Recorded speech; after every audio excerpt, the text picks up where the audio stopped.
इससे पहले एक एपिसोड में हमने कहा था कि कोई भी इंसान दिन के पूरे 24 घंटे बिजी नहीं रहता। आपके साथ भी ऐसा जरूर होता होगा कि आप किसी ऐसा काम को करने बैठे हैं जो सिर्फ आधे घंटे में पूरा हो सकता था, लेकिन उसे पूरा करने में 2 घंटे वेस्ट कर दिए, क्योंकि काम के बीच में आप डिस्ट्रैक्ट हो रहे थे, फेसबुक यूज कर रहे थे, किसी से बात कर रहे थे, या फिर ऐसे ही बीच बीच में टाइम पास कर रहे थे। तो अब देखिए, आधे घंटे के काम ने आपके 2 घंटे ले लिए, और इन 2 घंटों में ना तो आपने आराम किया और ना ही कोई और प्रोडक्टिव काम। और आप अगर गौर करेंगे तो लगभग हर दूसरे काम के साथ आप यही गलती करते हैं, और फिर सारा दिन कंप्लेंट करते रहते हैं कि आज तो मैं बहुत ही बिजी था, मेरे पास तो टाइम ही नहीं रहता, वगैरह वगैरह। तो चलिए अब इसका सॉल्यूशन क्या है वह भी देख लेते हैं। एक वर्ड में समझाऊं तो इसका सॉल्यूशन है माइंडफुलनेस। माइंडफुलनेस का मतलब है कि किसी भी काम में अपना पूरा फोकस रखना। सपोज अगर आप अपने ऑफिस का कोई डॉक्यूमेंट्स प्रिपेयर कर रहे हैं, तो अपना काम शुरू करने से पहले खुद को प्रिपेयर कीजिए कि आप ये काम करने वाले हैं। अब आप अपने आप जितने भी आसपास डिस्ट्रैक्शन हैं उन्हें अलग कर दीजिए। जैसे आपका फ़ोन, टीवी, आसपास कोई गेम या किसी तरह का शोरगुल, हर वो चीज़ जो आपको डिस्ट्रैक्ट कर सकती है उससे दूर हो जाइए। अब अपने आप को एक टाइम दीजिए कि इतने टाइम में मुझे ये काम पूरा करना है। मान लीजिए आपने सोचा कि मैं 1 घंटे में ये काम पूरा कर लूँगा, तो आप उस 1 घंटे में अपना पूरा फोकस काम पर ही रखिए। कोई मीटिंग अटेंड मत कीजिए, मल्टीटास्किंग मत कीजिए, रील स्क्रॉल मत कीजिए, बस सिर्फ और सिर्फ अपने काम पर फोकस रखिए। काम के साथ ही अपने टाइम पर भी ध्यान दीजिए और कोशिश कीजिए कि उस 1 घंटे में आप अपना काम पूरा कर लें। आप जानते हैं, इस एपिसोड का एक बोनस पॉइंट भी है, क्योंकि इस एपिसोड में हम आपको स्टीव जॉब्स की स्ट्रेटजी के बारे में बताने वाले हैं। स्टीव जॉब्स को तो आप जानते ही होंगे ना, एप्पल के को-फाउंडर। स्टीव जॉब्स का कहना था कि अगर आपका कोई ऐसा ड्रीम है जिसे आप वाकई में पूरा करना चाहते हैं, तो कभी भी उसके लिए आपको ज़बरदस्ती खुद से काम नहीं करवाना पड़ेगा, बल्कि आप खुद अपनी खुशी से अपने लिमिट्स को पुश करेंगे और आगे बढ़ते जाएंगे। यह बात सही भी है। आप ही बताइए, जो लोग अपने सपनों के लिए काम करते हैं वो कितना एक्साइटेड होकर काम पर जाते हैं, अपनी जॉब करते हैं। लेकिन वहीं दूसरी तरफ जो लोग सिर्फ पैसा कमाने के लिए काम करते हैं, उन्हें तो बस हफ्ते भर वीकेंड का ही इंतज़ार रहता है कि कब वीकेंड आए और वह घर पर आराम करें। स्टीव जॉब्स का मानना था कि सभी को वही करना चाहिए जो वो करना चाहते हैं, जिसका सपना उन्होंने देखा है। इसके लिए हर एक इंसान को अपना एक यूनिक टैलेंट पहचानने की ज़रूरत है। हम सभी में कोई ना कोई खास टैलेंट होता है जिसे हम सबसे अच्छे से कर सकते हैं। और अगर आप अपनी उसी हॉबी या टैलेंट को अपना प्रोफेशन बनाते हैं तो आप उसमें एफर्टलेसली अपना बेस्ट दे पाएंगे। इसीलिए सबसे पहला काम तो है अपने उस यूनिक टैलेंट को पहचानना। देन सेकंड स्टेप है अपने चैलेंजेस को एनालाइज करना। देखिए, हमेशा ऐसा नहीं होगा कि आप जो बनना चाहें, जो करना चाहें, वो आप आसानी से कर लें। अक्सर सपनों को पूरा करने में हमारे सामने चैलेंजेस आते हैं।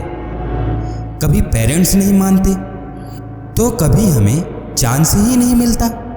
इसी तरह से आपकी लाइफ में आपके सपनों को लेकर क्या चैलेंजेस आ रहे हैं, यह आपको पहचानना जरूरी है ताकि आप उन्हें ओवरकम करने के लिए नए रास्ते ढूंढ सकें। आपको पता है, कई बार तो एक्सटर्नल चैलेंज नहीं बल्कि हमारे एक्सक्यूजेस हमें अपने ड्रीम को अचीव करने से रोक लेते हैं। इसीलिए इन एक्सक्यूजेस को आइडेंटिफाई करना, उन्हें समझना और उनसे आगे बढ़ना बहुत ज़रूरी है। अगर आप किसी ऐसी फील्ड में हैं जिसमें बहुत ज़्यादा कंपटीशन है तो आप हार के डर से पहले ही पीछे हट जाते हैं। लेकिन क्या यह सही है?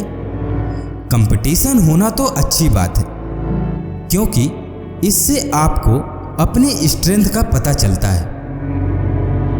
आपका कंपटीटर जितना स्ट्रॉन्ग होगा, आप अपनी लिमिट्स को उतना ज़्यादा पुश करेंगे और उसके सामने टिके रहने की कोशिश भी करेंगे। आपने तो देखा ही होगा कि हम सभी को एक मोटिवेशन चाहिए होता है, फिर भले ही ये मोटिवेशन कंपटीटर से मिले, क्या फ़र्क पड़ता है। अगर आप किसी अच्छे कंपनी से कम्पिटेट कर रहे हैं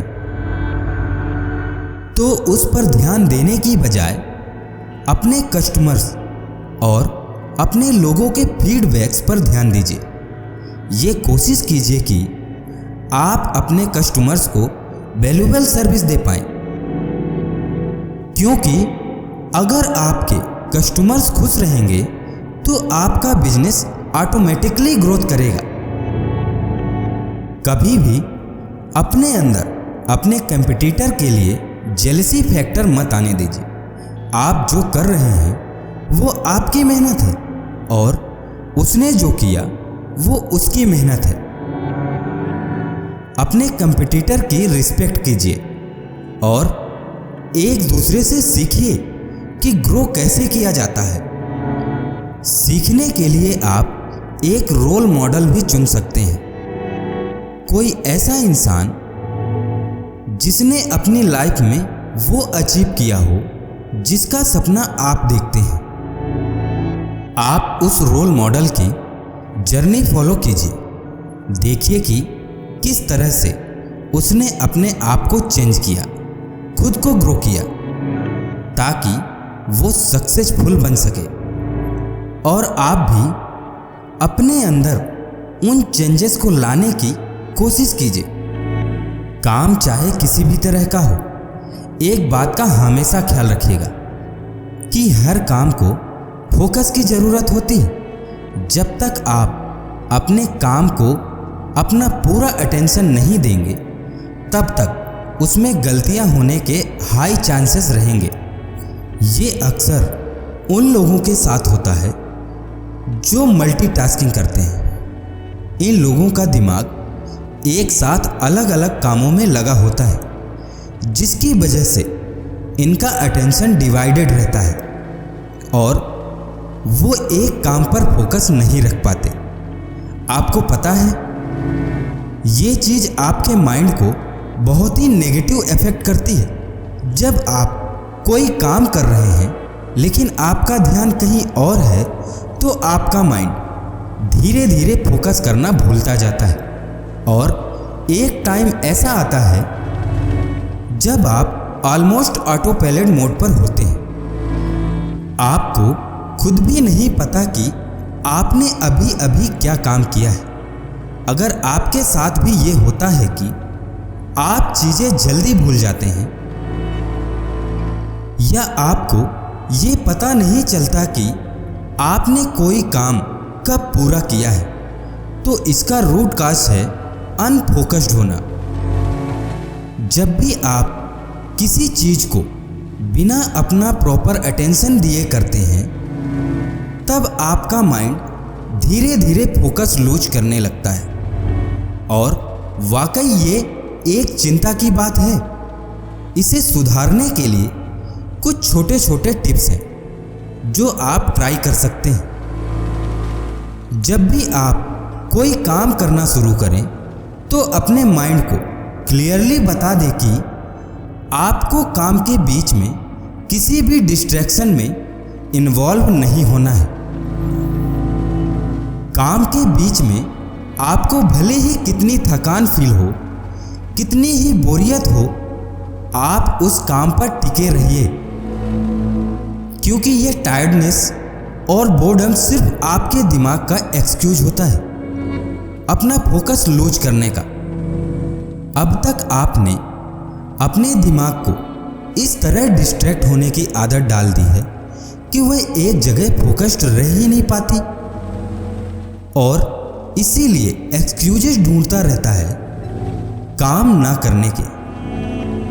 लेकिन अगर आप कुछ दिन खुद के साथ स्ट्रिक्ट होकर काम माइंडफुली करेंगे तो आपकी ये हैबिट अपने आप सुधर जाएगी।